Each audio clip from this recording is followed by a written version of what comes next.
Endi tort pishirmaslik uchun hech qanday bahonalarsiz o'tmaydi. Bor yo'g'i 20 daqiqada hech qanday pech va duxovkalarsiz skоворodkada tort tayyorlaymiz. Bismillah deb tuxumimizga shakar solib, mikser yordamida oppoq ko'pik bo'lgungacha ko'pirtirib olamiz. Mikseri yo'q qilib venchikdan foydalanish mumkin.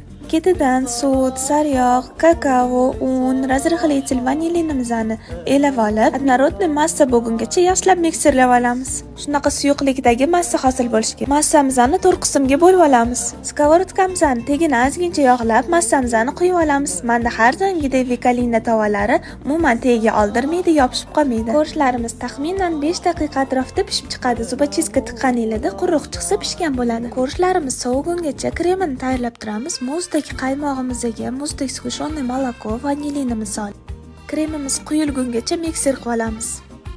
Go'shtlarimizni sut yordamida propitka qilib, krem bilan to'yintirib chiqamiz. Go'sht, krem qilib ketma-ketlikda qo'yib chiqamiz.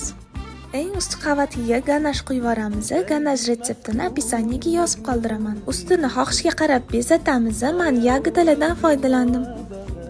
Biroz xolodilnikda turgandan keyin kesib dasturxonga tortamiz. Qaranglar qanaqa yumshoqqina bo'lib chiqqan. Bu tortni skоворodkada tayyorlaganimga hech kim ishonmadi. Bir marta bo'lsa ham tayyorlab ko'ringlar. Retsept yoqqan bo'lsa like bosib, yaqinlaringiz bilan bo'lishib qo'ying.